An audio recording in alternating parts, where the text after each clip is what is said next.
Assalamualaikum warahmatullahi wabarakatuh. Bertemu lagi bersama saya Maya Salsabila.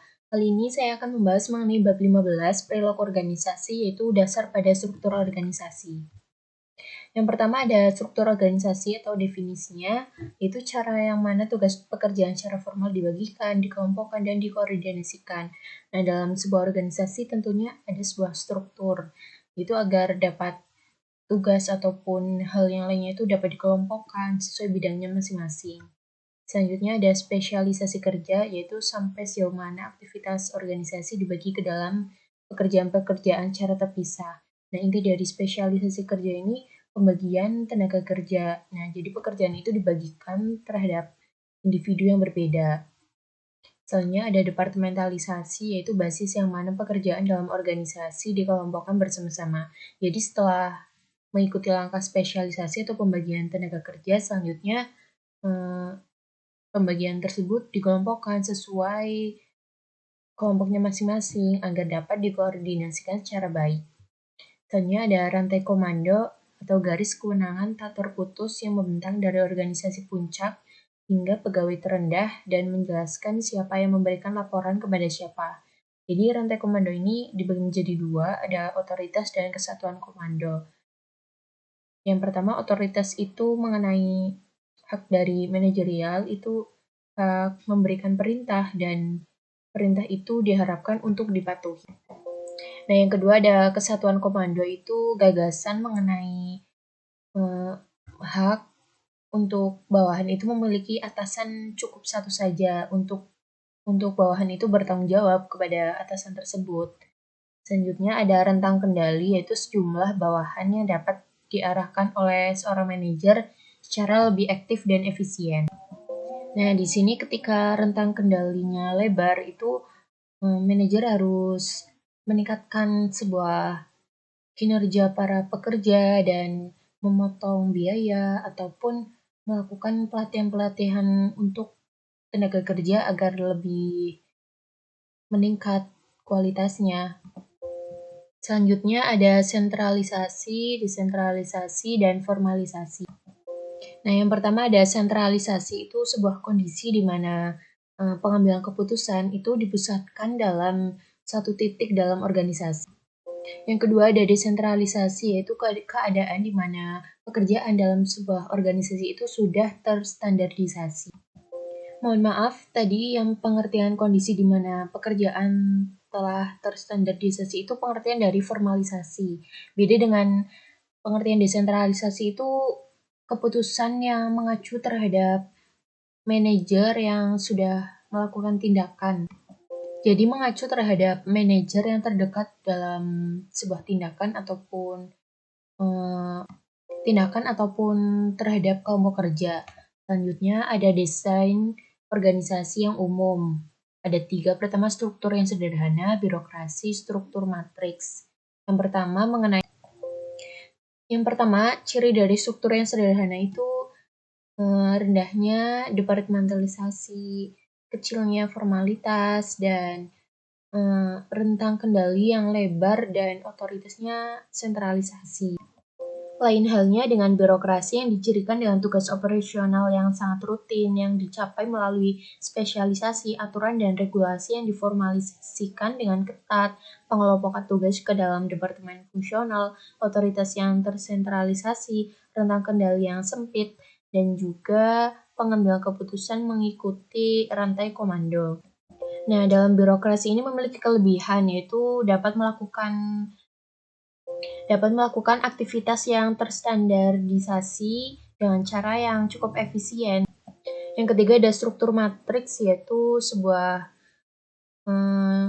desain organisasi yang menciptakan struktur yang ganda, meliputi atau menggabungkan antara departementalisasi fungsionaris dan departementalisasi fungsional dengan departementalisasi produk.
Itu organisasi yang berusaha menghilangkan rantai komando dan rentang kendali yang cukup yang rentang kendali yang tak terbatas. Dan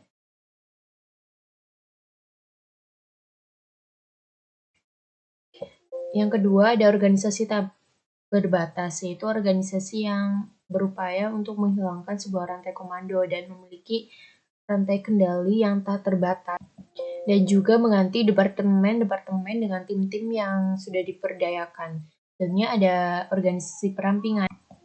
Nah, dalam organisasi perampingan memiliki kelebihan dan kekurangan. Keunggulannya diantara lain dapat mengurangi birokrasi dan dapat meningkatkan sebuah keputusan secara cepat. Dan kekurangannya penurunan tenaga kerja dan juga penurunan upah. Yang selanjutnya ada membandingkan model struktur organisasi. Ada dua, model mekanistik dan model organik.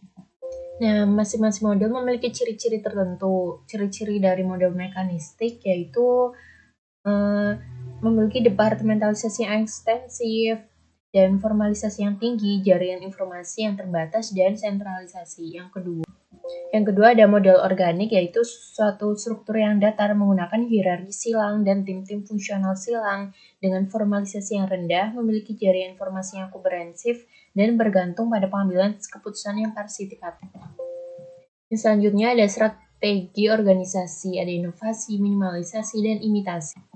Yang pertama ada inovasi, jadi menciptakan hal baru ataupun ketika sudah ada barang atau produk yang beredar itu dapat diinovasikan atau ditambah nilai guna lagi menjadi lebih baik lagi nilainya. Yang kedua ada minimalisasi.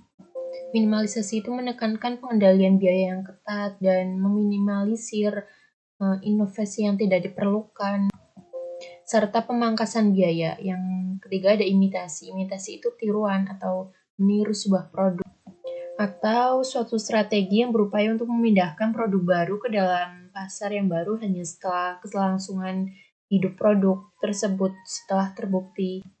Strategi-strategi tersebut dapat meningkatkan sebuah keuntungan atau memaksimalkan sebuah keuntungan. Selanjutnya ada ukuran organisasi, teknologi, dan lingkungan. Yang pertama ada ukuran organisasi. Ukuran organisasi itu sangat berpengaruh terhadap struktur organisasi. Jika organisasi itu mempekerjakan di atas 2.000 orang atau lebih, nah itu cenderung akan memperbanyak spesialisasi dan departementalisasinya lebih luas, level yang lebih vertikal, dan sebagainya. Yang kedua ada teknologi.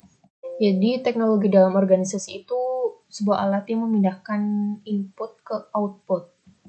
Jadi di dalam organisasi itu setidaknya memiliki satu teknologi untuk dapat mengubah sumber daya manusia, keuangan, ataupun lain sebagainya ke dalam sebuah produk atau jasa. Yang ketiga adalah lingkungan. Jadi lingkungan itu sebuah faktor dari luar organisasi yang dapat memengaruhi kinerja para pekerja di dalam sebuah organisasi. Jadi lingkungan dalam organisasi memiliki 3 dimensi. Pertama ada kapasitas, kompleksitas, dan volatilitas. Nah, yang pertama kapasitas itu mengacu terhadap lingkungan dalam mendukung sebuah pertumbuhan organisasi. Volatilitas menggambarkan derajat ketidakstabilan di dalam sebuah lingkungan. Yang terakhir ada kompleksitas, yaitu elemen-elemen atau fokus terhadap sebuah konsentrasi di antara elemen-elemen pada lingkungan. Sekian presentasi dari saya mengenai bab 15 perilaku organisasi. Mohon maaf jika banyak tutur kata yang kurang berkenan ataupun penyampaian materi yang kurang maksimal. Mohon dimaafkan. Sekian, wassalamualaikum warahmatullahi wabarakatuh.